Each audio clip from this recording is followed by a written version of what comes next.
Hello, good morning everyone. स्वागत है आप सभी का आपके यूट्यूब चैनल साइंस संग्रह में। तो आज बहुत ही इंपॉर्टेंट सेशन है। जैसा कि मैं आपको बताने वाला हूं कि 12th क्लास केमिस्ट्री में अगर शॉर्ट क्वेश्चन की बात करें तो कौन से ऐसे क्वेश्चंस हैं जो कि बारंबार पूछे जाते हैं, यानी कि अपने आप में वे बहुत ही इंपॉर्टेंट होते हैं। वो चीज़ मैं आपको आज बताने वाला हूँ।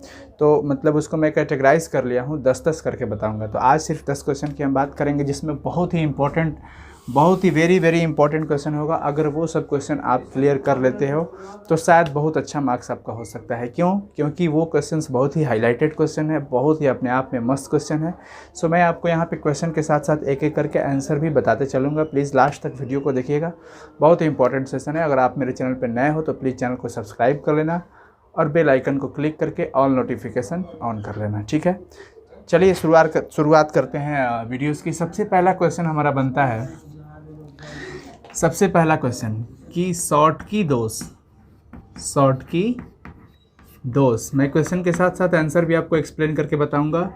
और फ्रैंकल दोष, शॉर्ट की दोष और फ्रैंकल दोष में क्या अंतर है? शॉर्ट की दोष और फ्रैंकल दोष में क्या अंतर है? ये क्वेश्चन पूछा जाता है, बार बार पूछा जाता है। बहुत ही इम्पोर्टेंट है, बहुत ही इम्पोर्टेंट।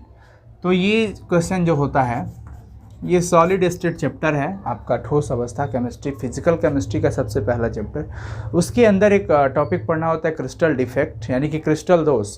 तो उसी में ये चीज़ पढ़ना होता है। तो शॉर्ट की दोष और फ्रैंकल दोष होते क्या हैं? अगर वो आपको ऑलरेडी पता है तो आप अच्छे से इसका उत्तर लिख सकते हो। अगर नहीं पता है तो मैं आपको बता रहा हूँ। क्रिस्टल जालक से होता क्या है, जैसे मैं बता दूँ कि क्रिस्टल यहाँ पे पॉजिटिव निगेटिव, पॉजिटिव निगेटिव, कुछ इसी तरह से आयन होते हैं ना जी, माइनस प्लस माइनस, ये सब क्या है? आयन है, ठीक है ना। कुछ इस तरह से अगर क्रिस्टल जालक है तो होता क्या है? होता यूँ है कि देखो, जैसे मैंने यहाँ पे पहले ऑलरेडी ये चीज़ कर दिया। स्कॉटकी दोष का मीनिंग ये निकलता है कि समान संख्या में प्लस और माइनस दोनों का गायब हो जाना। मान लीजिए कि यहाँ से माइनस गायब हो गया और फिर कहीं से प्लस गायब हो गया। उदासीनता को कायम रखने के लिए न्यूट्रल भी होते हैं, इलेक्ट्रिकली न्यूट्रल होते हैं ये सब। क्योंकि यहाँ से माइनस भी गया तो यहाँ से क्या हुआ? प्लस। तो इस तरह के गायब हो गए, निकल गए, क्रिस्टल जालक से छोड़ करके वो भाग गए। तो इस तरह के डिफेक्ट को हम कहते हैं शॉर्टकी दोष। यानी कि शॉर्टकी दोष तब उत्पन्न होता है जब क्रिस्टल जालक से समान संख्या में धन आयन और ऋण आयन, केटायन एंड एनायन कहते हैं ना जी, वो गायब हो जाते हैं, तब जाकर के उत्पन्न होता है आपका शॉर्टकी दोष। अगर हम फ्रैंकल दोष की बात करते हैं तो फ्रैंकल दोष में क्या होता है? फ्रैंकल दोष में क्या होता है कि आपको पता है कि माइनस और प्लस में किसका आकार बड़ा होता है और किसका छोटा होता है। माइनस वाला आकार क्या होता है? बड़ा होता है। किससे? पॉजिटिव चार्ज वाला से। निगेटिव चार्ज का जो होता है ना आयन, ये जो होता है वो बड़ा होता है किससे? यानी कि साइज में लार्ज होता है। किसके तुलना में? अगर हम बात करें तो पॉजिटिव आयन यानी कि केटायन की तुलना में, तो ये छोटा पड़ जाता है। तो होता क्या है कि प्लस वाला जो है वो जा करके कहीं पे बीच में भागता नहीं है, कहीं पे फंस जाएगा। मतलब यहाँ से अपना जगह छोड़ दिया तो अंदर जाके यहाँ पे फंस गया। तो इसको बोलते हैं फ्रैंकल दोष। तो फ्रैंकल में आपको याद रखना है, फ से फ्रैंकल होता है और फ से फंस जाना। यानी कि ये दोष तब उत्पन्न होता है जब क्रिस्टल जालक में कोई आयन फंस जाए, ठीक है। यानी कि सिंपली अगर हम उत्तर लिखें तो आपको लिखना है कि शॉर्टकी दोष और फ्रैंकल दोष में क्या अंतर है? तो निम्नलिखित अंतर है। अंतर आप दोनों तरफ कैटेगराइज कर सकते हो। एक तरफ में आप लिख दो शॉर्टकी दोष और दूसरी तरफ में आपको क्या लिख देना है? फ्रैंकल दोष। क्या लिख देना है? फ्रैंकल दोष। ये चीज़ हो गया, ठीक है। अब देखिए, अब हम बात करते हैं इसमें पॉइंट नंबर 1 कि यह दोष तब उत्पन्न होता है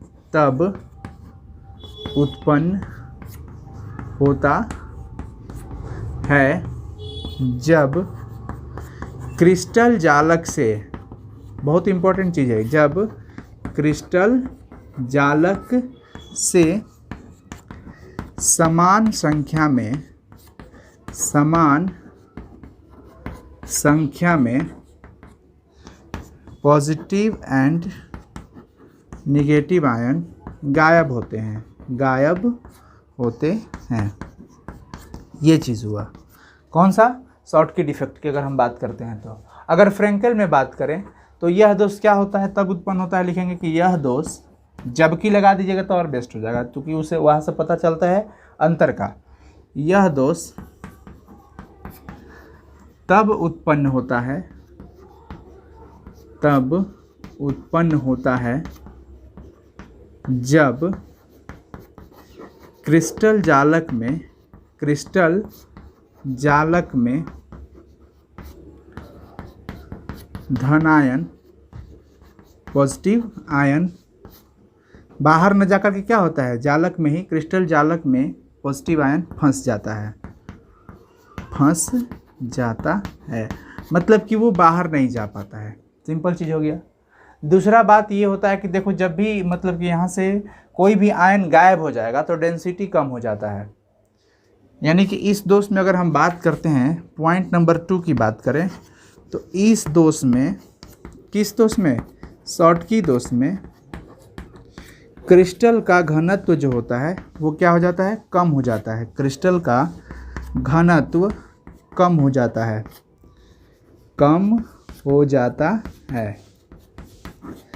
चलो, अब कहोगे कि सर इसमें क्या असर पड़ता है, तो इसमें तो आयन गायब नहीं ना हुआ था। शॉटकी दोष में तो प्लस और माइनस भाग गया था, निकल गया था दोनों जोड़ी बना करके, तो वो जब निकल गया तो मतलब कि आयन यहाँ पे कम हुआ, तो बस डेंसिटी भी कम हो जाएगा, ये चीज़ ध्यान रखना है। लेकिन अगर हम फ्रेंकल दोष की बात करते हैं तो फ्रेंकल दोष में क्या होता है, आयन भागता नहीं है कहीं, अंदर ही रह जाता है, फंस जाता है, यानी कि नो चेंज, जितना पहले था ऑलरेडी अभी भी होगा। तो ये याद करने का एक तरीका आप याद रखिएगा कि इस दोष में क्रिस्टल का घनत्व अप्रभावित रहता है, अप्रभावित रहता है। ठीक है। अब एक और चीज़ होता है कि शॉटकी दोष जिसमें कोऑर्डिनेशन नंबर ज़्यादा होता है ना उसमें उत्पन्न होता है, और फ्रेंकल दोष जिसका कोऑर्डिनेशन नंबर, समन्वयन संख्या कम होता है उसमें उत्पन्न होता है। ये भी पॉइंट आप तीसरा नोट कर लीजिएगा। तो आप एक इसका पहले स्क्रीनशॉट ले लीजिए ताकि आपको मतलब बहुत ही ये काम आएगा। तो ये सारे क्वेश्चन, ऐसे अभी और क्वेश्चन मैं आपको बताने वाला हूँ जो कि बहुत ही हाईलाइटेड है, बहुत ही ज़्यादा इंपॉर्टेंट है। ठीक है ना। अब हम नेक्स्ट क्वेश्चन की बात करेंगे।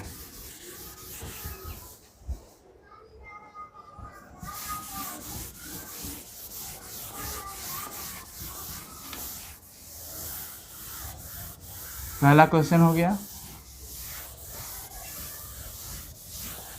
देखिए, दूसरा क्वेश्चन है कि वाष्प दाब के अपेक्षिक अवनमन के संदर्भ में रॉवल के नियम को लिखे और व्युत्पत्ति करें उसका। वाष्प दाब के अपेक्षिक अवनमन, अगर हम बात करते हैं वाष्प दाब के लिए, क्वेश्चन आप लिख सकते हैं, वाष्प दाब के अपेक्षिक अवनमन के संदर्भ में रॉवल के नियम को लिखे और उसकी व्युत्पत्ति करें। तो रॉवल के नियम की अगर हम बात करते हैं तो वाष्प दाब को सबसे पहले समझना होगा। आपको पता है कि जब कोई विलायक हो उसको हीट करते हैं, गर्म करते हैं, तो गर्म करने पर उसके जो सतह होते हैं वहाँ से द्रव के अणु वाष्प में बनते हैं। क्या बन जाते हैं? वाष्प। जैसे ये एक पदार्थ हो गया जिसमें हमने पानी रखा और इसको हीट किया। क्या किया? हीट किया। अगर आप इसे गर्म करते हैं तो यहाँ से क्या होता है कि जल के जो अणु होते हैं वो वाष्प बन के निकलते हैं। तो ये प्रेशर डालते हैं, ये जो वेपर होते हैं ना पार्टिकल, इसके क्या करते हैं? प्रेशर डालते हैं, जिसको हम कहते हैं वेपर प्रेशर, यानी कि वाष्प दाब। अब एक चीज़ समझिए, ये पहले ये क्या था? केवल पानी था। तो पानी था तो यहाँ पे केवल जल के अणु है, तो जो भी आ रहा है वाष्प का दाब कुछ है ना जी, जितना भी हो वो चीज़ है। अगर मैं इसमें मान लो कि कुछ डाल दिया, जैसे चीनी ही डाल दिया, तो चीनी जैसे डालूंगा तो वहाँ पे क्या हो जाता है कि अब वाष्प दाब कम हो जाता है। क्यों? क्योंकि यहाँ पे केवल पहले जल के अणु था, विलायक था, लेकिन अब जैसे मैंने चीनी डाला तो वहाँ पे जल के अणु की संख्या पहले से कम हो गई, क्योंकि अब वहाँ पे कुछ पार्टिकल्स विलय के भी आ गए हैं। तो अब तो पानी में मैंने चीनी डाल दिया तो वो विलयन बन गया, लेकिन जैसे ही चीनी डाला तब तक क्या हो गया कंडीशन? वाष्प दाब पहले से बढ़ गया कि कम हो गया? कम न हो गया जी। यहाँ से प्रेशर, वाष्प जब कम निकलेगा तो वाष्प दाब भी कम होगा। वाष्प के अणु की संख्या ज़्यादा होगी तो वाष्प दाब भी बढ़ेगा। बढ़ेगा कि नहीं बढ़ेगा? तो यही चीज़ यहाँ पे बताया जा रहा है। तो अभी पानी है, यानी कि वो शुद्ध विलायक है। तो आप जानते हो कि विलायक का वाष्प दाब जो होता है, विलायक का वाष्प दाब ज़्यादा होता है। किससे ज़्यादा होता है? विलयन से। जब आप इसमें विलय डाल देंगे तब, यानी कि वो विलयन के वाष्प दाब से क्या होता है, ज़्यादा होता है, विलयन का वाष्प दाब। यानी कि वेपर प्रेशर हम सिंपली कह सकते हैं कि ये जो है प्रेशर है ना, तो प्रेशर को हम P लिखते हैं और विलायक P0 हो जाता है, और सॉल्यूशन है तो यहाँ पे हम PS देते हैं, P0 ग्रेटर देन PS। अगर आपसे पूछा जाए, ऑब्जेक्टिव भी पूछता है, पूछा जाए कि किसका वाष्प दाब सबसे अधिक होता है, शुद्ध विलायक का या फिर विलयन का, तो क्या जवाब दीजिएगा, शुद्ध विलायक का वाष्प दाब ज़्यादा होता है। एज्यूम करके आप देख सकते हो, कल्पना भी कर सकते हो आप। अब PS क्या है, P4 प्रेशर, P4 प्रेशर है, वाष्प दाब तो प्रेशर ही ना है जी, लेकिन किसका, S for solution, not for, वहाँ पे विलायक कुछ नहीं डाला गया है, शुद्ध विलायक ही है। तो रॉवल ने नियम दिया था, रॉवल ने बताया था कि वाष्प दाब का अवनमन, पहले हम कुछ जानेंगे। उन्होंने शब्द का प्रयोग किया था वाष्प दाब का अपेक्षिक अवनमन, लेकिन पहले अवनमन शब्द का अर्थ समझते हैं। तो अवनमन का अर्थ होता है कमी, अवनमन शब्द का अर्थ क्या हो जाता है, कमी हो जाता है, कमी, ठीक है ना, लोअरिंग कहते हैं, लोअरिंग। वाष्प दाब पहले विलायक का ज़्यादा है, फिर जैसे मैंने विलयन बनाया, इसे कुछ विलय डाल दिया तो कम हो गया, तो ज़्यादा से कम होना, ज़्यादा से कम होना। पहले तो कुछ नहीं था, केवल पानी था, यानी कि विलायक है तो उसके पास कुछ दाब है ना जी, वाष्प दाब, और जैसे मैंने उसमें कुछ डाल दिया तो डालते ही उसका वाष्प दाब पहले से क्या हो गया, कम हो गया। तो पहले ज़्यादा था, अब क्या हो गया, कम। तो कोई चीज़ जब ज़्यादा से कम होता है यानी कि घटता है तो कमी ही तो कहते हैं, यानी वाष्प दाब में कमी आ गया, तो हम निकालते हैं, उसी को बोलते हैं अवनमन, यानी कि वाष्प दाब का अवनमन, अवनमन, lowering of vapour pressure, lowering of vapour pressure. तो किसका ज़्यादा है, P0 का, तो P0 में से PS घटा देंगे। मान लेते हैं कि पहले ये 10 था, 10 बार कह देते हैं, और ये फिर 8 हो गया, तो कम हुआ, तो कितना कम हुआ, 2 कम हुआ। तो ये चीज़ कहाँ से आया, हम जब तक इसमें से घटाएंगे नहीं तब तक आएगा थोड़ी। तो P0 माइनस PS। अब हम आपेक्षिक एक शब्द यूज़ करते हैं, वाष्प दाब का आपेक्षिक, relative lowering of vapour pressure, अवनमन। तो उसमें क्या करते हैं, तुलना कर देते हैं पहले वाली से। पहला क्या था, P0 था, तो ये हमारा हो गया वाष्प दाब का आपेक्षिक, यहाँ पे आपेक्षिक होगा, ध्यान रखिएगा, वाष्प दाब का आपेक्षिक अवनमन है ये, आपेक्षिक अवनमन। और रॉवल ने बताया था कि वाष्प दाब का आपेक्षिक अवनमन, यहाँ पे लिखते हैं, किसी तनु विलयन के लिए, किसी तनु विलयन, किसी तनु विलयन के लिए वाष्प दाब का आपेक्षिक अवनमन, वाष्प दाब का, ये सब क्वेश्चन बहुत इंपॉर्टेंट है।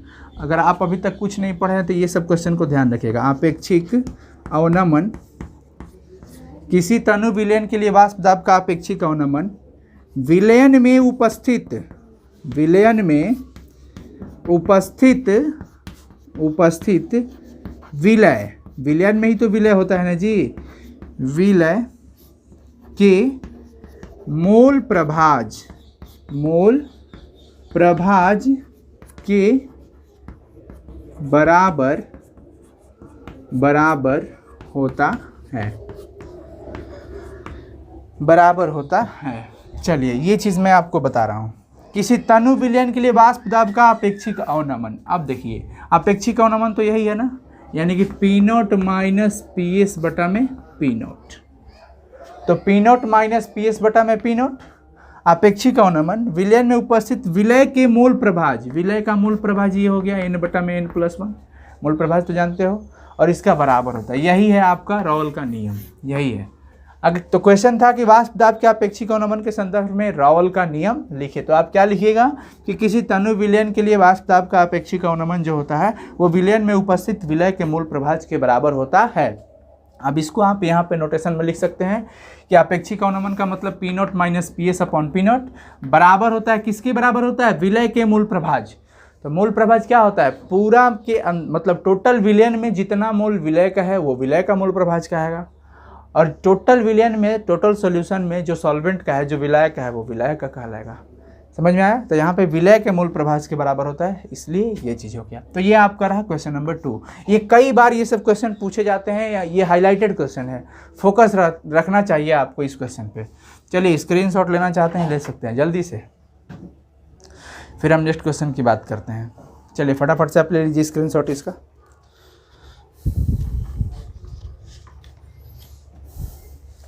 अब चलिए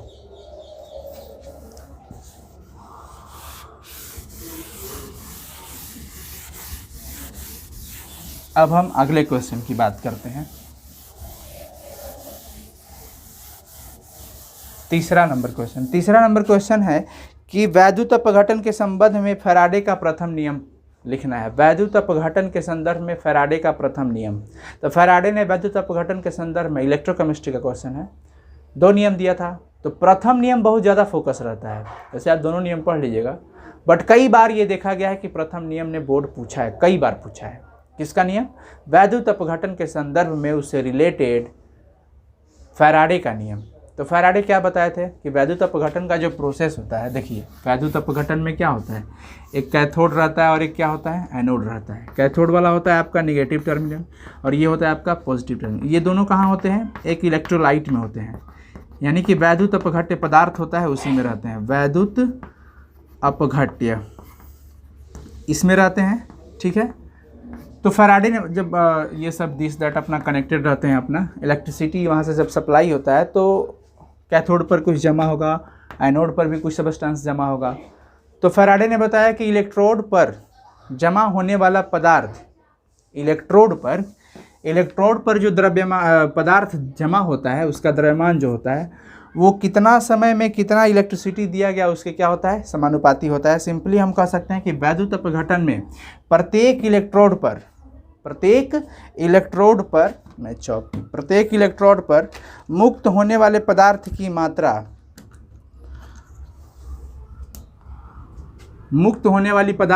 मात्रा, m हो गया, समानुपाती होता है। किसका समानुपाती होता है? उसमें जो करंट दिया जाता है ना, विद्युत धारा, तो मान लीजिए कि C एम्पियर की धारा t समय तक दी जाती है तो CT हो जाएगा। फिर से एक बार समझिए, फैराडे ने बताया कि प्रत्येक इलेक्ट्रोड पर जब वैद्युत अपघटन का प्रोसेस हो रहा हो तो प्रत्येक इलेक्ट्रोड पर मुक्त होने वाली पदार्थ की मात्रा, अमाउंट, द्रव्यमान मतलब मास हो गया m, उसमें प्रवाहित विद्युत धारा के समानुपाती होती है। तो देखिए मान लीजिए कि t समय में अगर C एम्पियर की धारा दी गई है तो ये C इंटू टी हो जाएगा ना, तो m ये हटा तो बराबर, लेकिन एक कांस्टेंट लगा था तो Z CT, m बराबर Z CT। Z को हम क्या कहते हैं? विद्युत रासायनिक तुल्यांक कहते हैं। क्या कहते हैं? विद्युत रासायनिक तुल्यांक। क्लियर हो गया? ये क्वेश्चन बहुत ही इंपॉर्टेंट होता है। अगला एक क्वेश्चन है, अणुकता और अभिक्रिया की कोटि में क्या अंतर होता है? अणुकता, ये केमिकल काइनेटिक्स का क्वेश्चन है, कई बार पूछा गया, बहुत ही इंपॉर्टेंट क्वेश्चन होता है। अणुकता और अभिक्रिया की कोटि में क्या अंतर है? अणुकता जानते हो, किसी भी रिएक्शन में जो परमाणु की जो न्यूनतम संख्या होती है उसे हम क्या कहते हैं? अणुकता। जैसे सिंपल की अगर हम बात करते हैं, जैसे मान लीजिए A+B2C बना, तो इसमें कितने पदार्थ भाग लें? 2, अभिकारक वाला, तो A और B, तो इसकी अणुकता कितनी हो जाएगी? 2 हो जाएगी। कितनी हो जाएगी? 2। अगर मान लीजिए कि A से B बना, तो इसमें कितना है? 1 ही है, तो इसकी अणुकता क्या हो जाएगी? 1। अगर 1 होगा तो 1 आणविक कहते हैं, 2 होगा तो 2 आणविक कहते हैं, द्विआणविक, बाइनरी, बाईमोलिकुलर। अगर 3 होगा तो त्रिआणविक कहते हैं। तो अणुकता क्या होता है? अणुकता किसी भी रिएक्शन के अंदर भाग लेने वाले पदार्थ, अणु या परमाणुओं की न्यूनतम संख्या को बताता है। लेकिन कोटि क्या होता है? कोटि होता है वेग समीकरण। वेग समीकरण इसका अगर लिखते हैं आप, तो वेग समीकरण इसका क्या लिखेंगे? R, A सांद्रता है और B concentration of A into concentration of B। तो इसका जो घात होता है ना, घात के योगफल के बराबर होता है। 1 + 1 2 आ जाएगा कि नहीं आएगा? तो ये कोटि होता है। तो दोनों तरफ में हम क्या करेंगे? एक तरफ में अणुकता लिख देंगे और एक तरफ में लिख देंगे अभिक्रिया की कोटि, दोनों तरफ उसका डेफिनेशन लिख देंगे। उसके बाद ये सब चीज़ आप लिख सकते हो। अणुकता का वैल्यू 3 से अधिकतम नहीं हो सकता है। समझ में आया कि नहीं आया? ये सारी चीज़ें होती है, आप कर लीजिएगा। अणुकता थ्योरेटिकल वैल्यू होता है कि प्रैक्टिकल होता है, ये सारा चीज़ आपको पढ़ाया गया है। वैसे ऑर्डर जो होता है वो प्रैक्टिकल वैल्यू होता है, अणुकता जो होता है थ्योरेटिकल वैल्यू होता है। कोटि जो होता है, ऑर्डर, कोटि जो होता है, कोटि, ये कोटि हम निकालते हैं यहाँ से। कोटि इसका कितना आ गया? 2 आ गया। 1 + 1 2। तो कोटि जो होता है वो प्रैक्टिकल वैल्यू होता है, यानी कि यह एक प्रायोगिक मान होता है। कौन? कोटि। जबकि अणुकता एक सैद्धांतिक मान होता है।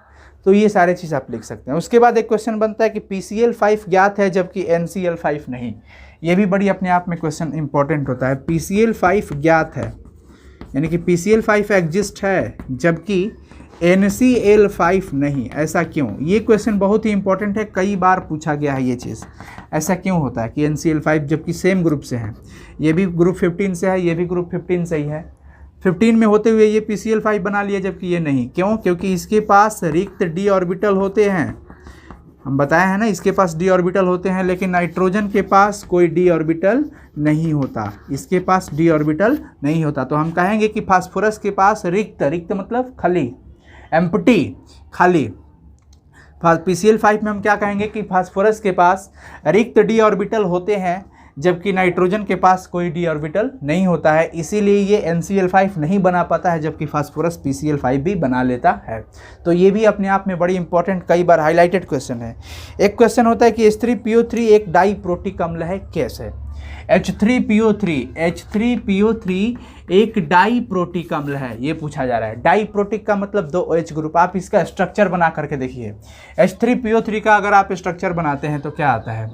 P इसका सेंट्रल हो गया, P हो गया ना, double bond O, OH, OH और H, ये है आपका H3PO3। आप देख सकते हैं H3 1 2 3, PO 1 2 3, H3PO3 है। इसमें कितने OH ग्रुप है? जितना OH होगा उतना वो प्रोटिक हम कहेंगे, यानी कि 2 OH ग्रुप है। देखिए कितने OH ग्रुप हो गए? 2। तो यहाँ पे OH number of OH group कितना आ गया? 2। तो 2 से हम क्या कहेंगे इसको? ये जब 2 हो गया तो 2 से क्या कहेंगे? डाइप्रोटिक अम्ल। तो कहते हैं कि H3PO3 में 2 OH समूह उपस्थित होते हैं, अतः H3PO3 डाइप्रोटिक अम्ल है। आप इसका उत्तर और क्वेश्चन दोनों लिख सकते हैं। अब एक क्वेश्चन है बहुत ही हाईलाइटेड, कई बार पूछा गया है कि क्या होता है जब सोडियम एसीटेट को सोडा लाइम के साथ गर्म करते हैं? समझ लीजिएगा, 10 क्वेश्चन ले लीजिए, ऐसे क्वेश्चन बहुत बार लेकर के आएंगे हम, बहुत ही इंपॉर्टेंट। क्या होता है जब सोडियम एसीटेट को सोडा लाइम के साथ गर्म करते हैं? देखिए सोडियम एसीटेट का मतलब क्या होता है? सोडियम एसीटेट का मतलब हो गया आपका CH3COONA। क्या होता है जब सोडियम एसीटेट को सोडा लाइम के साथ, सोडा लाइम का मतलब क्या हो जाता है? NaOH, और साथ ही साथ उसमें क्या रहता है? CaO, और गर्म करते हैं। गर्म कर रहे हैं मतलब हम उसको हीट कर रहे हैं, यानी कि सोडियम एसीटेट हो गया CH3COONA और साथ में NaOH और ये CaO, कैटलिस्ट हो गया सब। तो क्या होता है? सिंपल सा चीज़ है, देखो इसको उड़ा दो, ये भाग जाते हैं। ये क्या हुआ? CH3 और H, CH3 और H मिलकर के क्या बना? CH4, 3 और 1 4 हो जाएगा। और साथ में देखिए यहाँ पे सोडियम, ये सब मिलकर के क्या बनाएंगे? सोडियम कार्बोनेट, Na1 और 1 मिलकर के 2 हुआ, तो Na2C है, CO2 और 1 यहाँ पर 3, Na2CO3। तो लिखेंगे कि जब सोडियम एसीटेट की अभिक्रिया सोडा लाइम के साथ कराते हैं तो मेथेन गैस प्राप्त होता है मेन प्रोडक्ट में। और ये रिएक्शन लिख देना है, ठीक है ना? ये क्वेश्चन सब आप लोग इसको अलग ही कॉपी बना लो, ये हाईलाइटेड क्वेश्चन है, सब हाईलाइटेड क्वेश्चन है, बहुत ही इंपॉर्टेंट क्वेश्चन है। अब एक क्वेश्चन और होता है, क्या होता है जब कैल्शियम कार्बाइड को जल से अभिक्रिया कराया जाता है? कैल्शियम कार्बाइड को CaC2, जब कैल्शियम कार्बाइड को जल से आप अभिक्रिया कराते हो तो क्या होता है? सिंपल चीज़, CaC2 है और H2O है, तो C2 और H2 मिलकर के C2H2 बनाता है। मैकेनिज्म नहीं बता रहा हूँ, ट्रिक दे रहा हूँ याद करने का। CaC2 मतलब कैल्शियम कार्बाइड और साथ में ये जल है, तो C2 और H2 मिलकर के C2H2 हो गया। और ये CaO मत कर देना, क्योंकि जल के अणु पूरे मिलते हैं ना, तो ये कैल्शियम हाइड्रोक्साइड बनाते हैं, CaOH का होल ट्वाइस। यानी कि जब पूछेगा क्वेश्चन कि क्या होता है जब कैल्शियम कार्बाइड की अभिक्रिया जल से कराते हैं, what happened when calcium carbide reacts with water, तो क्या कहोगे आप कि जब कैल्शियम कार्बाइड जल से अभिक्रिया करता है तो एथाइन प्राप्त होता है। क्या है? इथाइन, C2H2 ये बनता है। तो ये भी क्वेश्चन हो गया। अब एक क्वेश्चन बोलता है कि H2O तरल है, लिक्विड है, जबकि H2S गैस है। ये क्वेश्चन बहुत ही इंपॉर्टेंट क्वेश्चन है कि H2O जो है वो द्रव है, यानी कि लिक्विड है। क्या है? लिक्विड है। और H2S जो होता है ये क्या होता है? गैस होता है। ऐसा क्यों होता है? ये बहुत ही इंपॉर्टेंट क्वेश्चन है, बहुत ही इंपॉर्टेंट। ऐसा क्यों होता है कि सेम ग्रुप से होने के वजह से ऑक्सीजन 16 का है और सल्फर भी 16 का है, फिर भी ये जो है इसका हाइड्राइड द्रव हो गया और इसका हाइड्राइड गैस कैसे हो गया? तो क्या रीजन देते हैं हम? क्योंकि H2O में क्या होता है, ऑक्सीजन की विद्युत ऋणात्मकता सल्फर से बहुत ज़्यादा होता है, सल्फर से ज़्यादा होता है इलेक्ट्रोनेगेटिविटी ऑक्सीजन का, इसलिए H2O में हाइड्रोजन बॉन्ड बनाने की क्षमता होती है। ये हाइड्रोजन बॉन्ड बना लेते हैं। कौन कौन हाइड्रोजन बॉन्ड बनाता है? H2O। क्यों? क्योंकि इसमें जो ऑक्सीजन है इसकी हाई इलेक्ट्रोनेगेटिविटी होती है, हाईएस्ट नहीं लेकिन इन दोनों में अगर कंपैरिजन करें तो सल्फर से ज़्यादा ऑक्सीजन की इलेक्ट्रोनेगेटिविटी विद्युत ऋणात्मकता होने की वजह से इसमें हाइड्रोजन बॉन्ड बनता है, जबकि इसमें कोई हाइड्रोजन बॉन्ड नहीं बनता है। किसमें? H2S में, इसीलिए ये गैस होता है। तो हम क्या जवाब देंगे कि H2O द्रव है क्योंकि इसमें हाइड्रोजन बॉन्ड बना होता है या हाइड्रोजन बॉन्ड लगता है। लेकिन H2S गैस है क्योंकि ये कोई हाइड्रोजन बॉन्ड नहीं बनाता है, जबकि जल द्रव इसलिए होता है क्योंकि जल में हाइड्रोजन बॉन्ड बनाने की क्षमता होती है। फिर एक क्वेश्चन बनता है कि एल्कोहल और फिनॉल में क्या अंतर है? एल्कोहल और फिनॉल में अंतर। तो एल्कोहल की अगर हम बात करते हैं तो एल्कोहल में जो क्या होता है कि लिटमस के प्रति उसका कोई प्रभाव नहीं होता है, न्यूट्रल होता है। अल्कोहल लिटमस के प्रति कोई अपना प्रभाव नहीं दिखाता है, जबकि फिनॉल नीला लिटमस को लाल कर देता है। इसका मतलब वो क्या है? एसिडिक कैरेक्टर है फिनॉल। तो डिवाइड कर देना, एक तरफ अल्कोहल और एक तरफ है फिनॉल। अल्कोहल में क्या लिखेंगे कि यह लिटमस के प्रति कोई असर नहीं दिखाता है, यह लिटमस के प्रति कोई प्रभाव नहीं दिखाता है, जबकि फिनॉल लिटमस के प्रति क्या होता है? उदासीन नीला लिटमस पत्र को क्या कर देता है? लाल कर देता है। कौन कौन नीला लिटमस को लाल करता है? फिनॉल। NaOH के साथ, NaOH के जलीय विलयन के साथ अल्कोहल की कोई अभिक्रिया नहीं होती। अल्कोहल की अभिक्रिया NaOH के जलीय विलयन के साथ नहीं होती है, जबकि फिनॉल NaOH के साथ जलीय विलयन के साथ अभिक्रिया करता है और सोडियम लवण भी बनाता है। तो ये 10 क्वेश्चन आपका आज का रहा, बहुत ही इंपॉर्टेंट। ऐसे कई क्वेश्चन आते रहेंगे, तो इसे आप जरूर पढ़ लीजिएगा। आप अगर नहीं जानते हैं तो मैं आंसर भी बता दिया हूँ, सारा का बोल दिया हूँ, आप उसे नोट कर लीजिएगा। बहुत ही इंपॉर्टेंट सेशन रहा, क्योंकि अब ऐसे मैं आपको बहुत सारा हाईलाइटेड क्वेश्चन दूंगा। अगर अभी तक आपने नहीं स्टडी किया है तो कम से कम इन सारे क्वेश्चंस को आप देख लीजिए, आपका बोर्ड में अच्छा मार्क्स कवर होने वाला है। देख लीजिए, ठीक है ना? अभी भी समय है आपके पास, जितना भी बचा है वो समय है। चलिए, थैंक यू सो मच। फिर मिलेंगे नेक्स्ट सेशन में। और इसे आप लोग पढ़िए, खूब मन लगा के पढ़िए, ठीक है ना? और इसका नोट्स भी बन रहा है, नोट्स भी हम आपको प्रोवाइड कर देंगे, बट अभी वो चल रहा है प्रोसेस। चलिए ठीक है, बाय, मिलते हैं फिर नेक्स्ट सेशन में।